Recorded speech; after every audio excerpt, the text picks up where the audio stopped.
एक सफ़र जिसमें हमने 48 लॉस और 48 वीडियोस कवर किए अब फाइनली ख़त्म हो चुका है। और मैं तुम्हें एक सच बताना चाहता हूँ कि जब मैंने सीरीज़ स्टार्ट की थी उस टाइम पर मैं पावर के बारे में उतना ही जानता था जितना कि कोई एक रैंडम बंदा। लेकिन इन 48 लॉस को पढ़ने और उन पर वीडियोस बनाने के बाद मेरा पावर को देखने का नज़रिया बिल्कुल ही चेंज हो चुका है। इस पूरे सफ़र में बहुत सारे लोग हमारे साथ जुड़े और बहुत सारे शायद चले भी गए, लेकिन ये तो ऑब्वियस है कि लेगेसी एक दिन में नहीं बनती, उसके लिए वक्त लगता है। खैर छोड़ो, फिलहाल तो मैं तुम्हें शुक्रिया कहने के लिए आया हूँ क्योंकि तुम वही इंसान हो जो लॉ 1 से लेकर 48 लॉ तक मेरे साथ थे। और इसीलिए मैं आज तुम्हारे लिए इस बुक का फाइनल टेक लेकर आया हूँ जिसमें मैं तुम्हें बताऊंगा ऐसे 5 लॉस जिन्होंने इस जर्नी में मुझे पूरी तरह से चेंज कर दिया। तो चलिए शुरू करते हैं।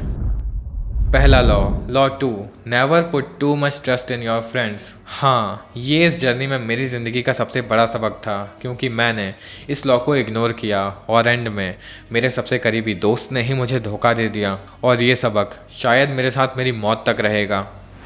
दूसरा law 9, win through actions never through arguments. इस लॉ को पढ़ने के बाद मैंने क्रिटिसिज्म पर ध्यान देना छोड़कर अपने गोल्स पर फोकस करना शुरू किया। मैंने लोगों को चिल्ला चिल्लाकर ये नहीं कहा कि मैं ये सीरीज खत्म करके रहूँगा, मैं बस अपना काम करता रहा, हर दिन वीडियोस बनाता रहा और आज हम ये सीरीज खत्म कर चुके हैं।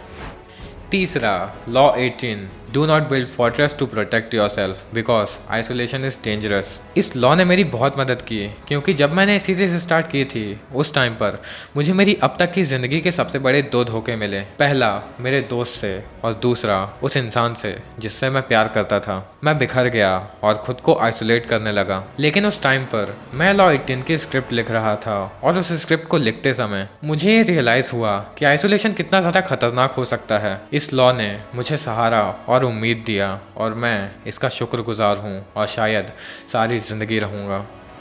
चौथा law 20, do not commit to anyone. ये उन दोनों धोखों के बाद का सबक था। और पांचवा लॉ 20, कंसंट्रेट योर फोर्सेस। इस लॉ को पढ़ने के बाद मुझे ये समझ में आया कि किसी भी काम में कंसंट्रेशन कितना ज़्यादा ज़रूरी होता है और इसीलिए आज मैं बेहतर कंसंट्रेशन की प्रैक्टिस करते हुए अपने काम और अपने गोल्स पर और भी ज़्यादा फोकस्ड हूँ।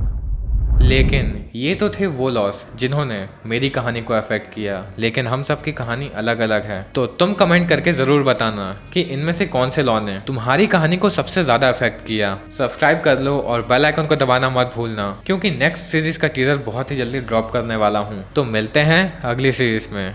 Love you all.